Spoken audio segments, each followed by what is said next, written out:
Hello, Siz. I am speaking to you today with a very heavy heart. I received an email that I have read over a dozen times, and every time, it feels like a physical blow. Our letter today comes from a woman we will call Grace. She writes, Siz, I don't know who else to tell. My family thinks I'm living the dream because my husband pays for everything. I have the car, the designer bags, and a beautiful home. But Siz, the price of this lifestyle is my safety. Last night, I asked him about a charge on our joint account that I didn't recognize. He got angry, told me I was ungrateful and nosy, and then he hit me hard. This isn't the first time.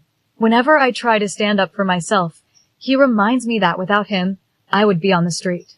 He says that as long as he pays the bills, he owns the house and everything, including me, inside it. I have no money of my own. I have no job. I feel like a prisoner in a golden cage. Siz, am I supposed to just take it because he provides for me? How do I leave when I don't even have the money for a taxi? Grace, if you are watching this, I want you to hear me clearly. You are in danger. Siz, we need to talk about the most dangerous lie in the world. The idea that providing for a woman gives a man the right to harm her. Before we look at Grace's options, we have to understand the reality of financial abuse and how it connects to physical violence.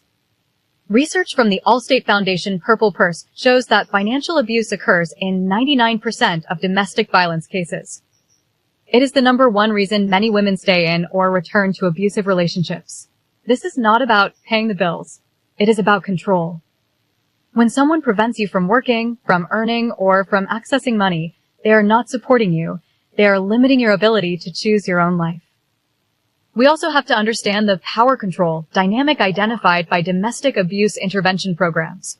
One of the core tactics used by abusers is economic control. When someone says, I pay for everything, so I make the rules, that is not care. That is control. Data from the National Coalition Against Domestic Violence shows that the risk of serious harm increases when someone tries to leave an abusive situation. This is why financial independence is not just about lifestyle. It is about safety. In situations like Grace's, money is not a gift. It becomes a tool used to maintain power. Grace, this is not about fixing a relationship. This is about protecting your life and your future. Here are paths that can help you move towards safety. Option 1. The silent build, creating small independence. If leaving immediately is not possible, begin creating small forms of independence. Save small amounts of money whenever you safely can. Gather important documents such as identification, birth certificates, and anything you may need later. Think in terms of immediate needs, transport, a safe place to stay, and basic support. The goal is not perfection. The goal is having enough to move when the moment comes. Option 2. The institutional bridge, seeking external support. You do not have to handle this alone. There are organizations, shelters, and support systems specifically designed to help people in situations like this. Reaching out to a domestic violence hotline, a shelter, or a trusted support service can connect you to emergency housing, legal advice, and financial assistance. These systems exist so that you are not dependent on the person who is harming you. Option 3. Breaking the silence, building a support network. Abuse often continues because it is hidden. Telling someone you trust what is truly happening can change everything. This could be a friend, a family member, or a professional support worker. When someone else knows the full truth, you are no longer carrying it alone. Support networks are one of the strongest factors in helping someone leave and rebuild safely. Siz, this is not an easy conversation, but it is an important one. If you have experienced a situation where financial control and safety were connected, your perspective could help someone else feel less alone.